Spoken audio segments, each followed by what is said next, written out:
सभी मान्यवर मित्र भाइयों को नमस्कार।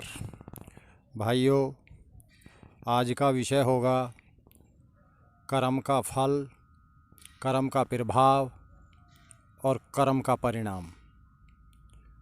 कर्म से आयु, स्वास्थ्य और हमारे दुख सुख पर क्या प्रभाव पड़ता है, उसका क्या परिणाम होता है और उसका क्या फल होता है। कर्म फल एक अति सूक्ष्म, गहन एवं दुर्गम विषय है। हमारे ऋषियों ने वेद और वेदों से संबंधित सभी आर्ष ग्रंथों के आधार पर कर्म फल के कुछ सिद्धांत स्थापित करने के प्रयास किए हैं। जिज्ञासु जनों की शंकाओं का समाधान पूर्णतया नहीं हो सकता। जीव अल्पज्ञ है और पूर्ण ज्ञानी नहीं है। केवल ईश्वर ही सर्वज्ञ है और पूर्ण ज्ञानी है।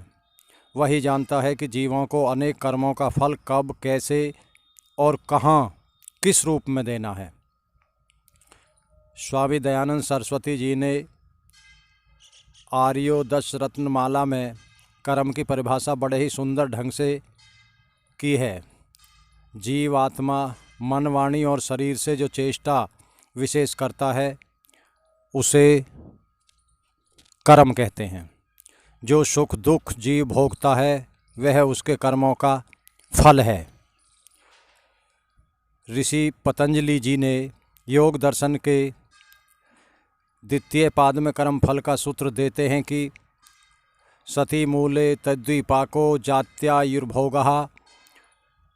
जब तक व्यक्ति में अविद्या आदि कलेश रहते हैं तब तक उन अविद्या कलेशों से प्रेरित होकर वह जो भी अच्छे बुरे कर्म करता है उनका फल जाति, आयु और भोग के रूप में मिलता है। जाति के अंतर्गत मनुष्य जाति, पशु जाति, पक्षी जाति और कीट इत्यादि शरीरों को लिया गया है। आयु का तात्पर्य इन शरीरों के अनुसार जीव, काल और भोग है।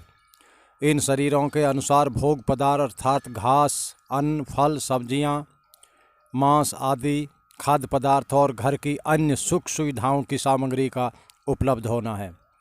जाति जन्म से मृत्यु पर्यंत बनी रहती है, परंतु आयु भोग को बढ़ाया और घटाया जा सकता है। दीर्घ आयु के लिए ब्रह्मचर्य, आहार, निद्रा और व्यायाम जो निरोगता के स्तंभ माने जाते हैं, व्यक्ति इनका पालन यथावत करता हुआ आयु को बढ़ा सकता है। आजकल परिवेश अर्थात आसपास के वातावरण का भी स्वास्थ्य पर भारी मात्रा में प्रभाव पड़ता है। प्रदूषण अनेक असाध्य रोगों की जननी है। फलस्वरूप आयु पूरी तरह से प्रभावित हो रही है और लोगों का गलत रहन सहन और आहार का प्रभाव भी आयु को घटा रहा है। भोग को बढ़ाना व घटाना व्यक्ति के अपने अधिकार में है। आलस्य, प्रमाद, दुर्गुणों और दुर्व्यसनों के कारण व्यक्ति मिली सुख संपदा को नष्ट भ्रष्ट कर लेता है। दूसरी ओर पुरुषार्थ से सात्विक जीवन शैली से व्यक्ति प्रचुर मात्रा में धन और ऐश्वर्य का स्वामी बन जाता है।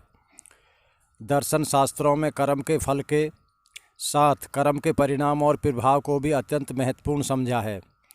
फल, परिणाम और प्रभाव को इस एक घटना क्रम से सुगमता व सरलता से समझने का प्रयास करेंगे। बालक चाकू से खेल रहा था। माँ ने मना किया, माँ को अनसुना कर दिया।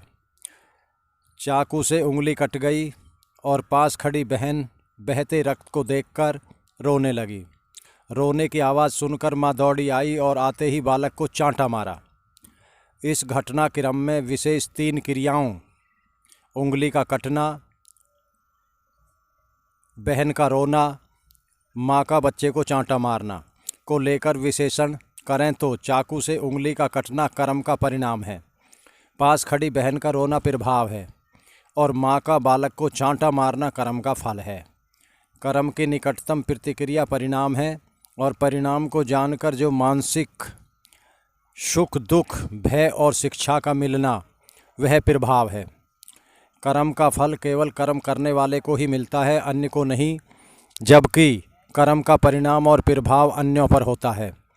आदि भौतिक दुख जो दूसरे प्राणियों से मिलते हैं, सड़क व रेल दुर्घटनाओं आदि का होना, जिस कारण यात्रियों को जान माल की क्षति को झेलना, प्राकृतिक आपदाएं जैसे अतिवृष्टि, बाढ़, भूकंप, सूखा पड़ना इत्यादि घटनाओं से बहुत बड़े जनसमूह का इनकी चपेट में आना। इस प्रकार की घटनाओं से जिनसे लोगों के एक बड़े जनसमूह को दुख का मिलना कर्मों के फल नहीं है। घटनाओं के परिणाम व प्रभाव के कारण व्यक्ति को दुख भोगना पड़ता है। जो कर्ता को सुख दुख न्यायपूर्वक मिले उसे कर्म फल, और जो सुख दुख अन्याय से मिलता है वह कर्मों का फल नहीं है। ऐसे कर्मों को कर्म का परिणाम और प्रभाव कहा जाता है। इस अन्याय की क्षतिपूर्ति करने का प्रावधान भी ईश्वर की व्यवस्था में है। इस व्यवस्था को ठीक ठीक समझ सकें ऐसी अल्प बुद्धि वाले जीवात्माओं का सामर्थ्य भी नहीं है। कई बार व्यक्ति को कम पुरुषार्थ से कार्यों की सिद्धि अनायास होती ही जाती है, तो समझना चाहिए कि ईश्वर की व्यवस्था के अंतर्गत क्षतिपूर्ति हो रही है।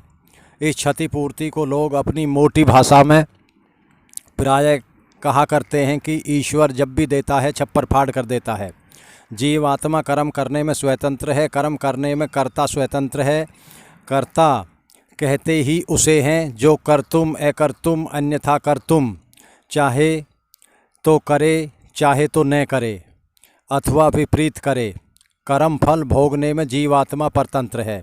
कर्मों का फल जो कर्मों को जानता है वही दे सकता है।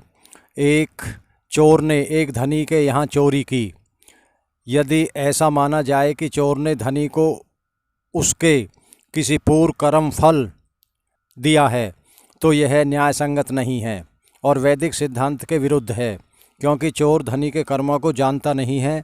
यदि वह माना जाए कि चोर तो नहीं जानता कि वह धनी के किस कर्म का फल दे रहा है, परंतु ईश्वर तो धनी के उस पूर्व कर्म को जानता है। ईश्वर ने चोर के माध्यम से धनी के पूर्व कर्म का फल दिलाया है। यदि चोर को ईश्वर के आदेश अनुसार कार्य करने वाला साधन मात्र मान लिया जाए तो चोर दोषी सिद्ध नहीं हो सकता, कारण कि उसने तो ईश्वर के आदेश का पालन किया है। ऐसा मानना भी अनुचित है, क्योंकि लोक में हम देखते हैं कि चोर के विरुद्ध कार्रवाई की जाती है और न्यायालय उसे दंड देता है। कई बार चोर पुलिस की पकड़ में नहीं आता। इसका यह अर्थ नहीं कि वह सज़ा से बच गया है। यह चोर का एक नया कर्म है जिसका फल उसे ईश्वर की न्याय व्यवस्था के अनुसार अवश्य ही मिलेगा।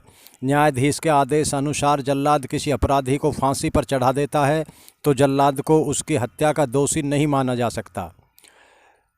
उसने तो न्यायाधीश की आज्ञा का पालन किया है जो उसका कर्तव्य है। ईश्वर सर्वव्यापक व सर्वज्ञ है। वह जीवों के मन, वाणी और शरीर से किए जाने वाले सभी कर्मों को जानता है। उसे प्रत्यक्ष प्रमाणों की आवश्यकता नहीं है। वह स्वयं ही प्रत्यक्ष साक्षी है और जीवों को उनके कर्मों का फल केवल ईश्वर ही देता है। हम लोक में देखते हैं अपराधी को उसके अपराध के सिद्ध होने पर ही न्यायाधीश उसे दंड देते हैं। न्यायाधीश के पास प्रत्यक्ष प्रमाण न होने के कारण उन्हें अनेकों अन्य प्रमाण जुटाने पड़ते हैं और यह एक बहुत लंबी प्रक्रिया बन जाती है, जिस कारण फैसला आने में विलंब हो जाता है। न्यायाधीश के लिए गए निर्णय में भूल चूक की संभावना सदा बनी रहती है। ईश्वर की व्यवस्था में साक्षी व प्रमाणों की आवश्यकता नहीं होती। ईश्वर सर्वज्ञ है, प्रत्यक्ष रूप में सब जानता है। उसके लिए गए निर्णयों में किसी भी प्रकार की भूल की संभावना नहीं है। कर्म का फल कर्ता को ही मिलता है। यह ईश्वरीय अटल है और क्षमा का प्रावधान नहीं है। अज्ञानी और दुष्ट बुद्धि वाले स्वार्थी व्यक्ति स्वेच्छा से स्वयं ही बुरे कर्मों को करते हैं, किंतु उन कर्मों के दुखदायी फलों से बचने के लिए मंदिर, मस्जिद, चर्च तथा अन्य धार्मिक स्थल पर जाकर कुछ दान पुण्य करके कर्म फल से बचने का प्रयास करते हैं।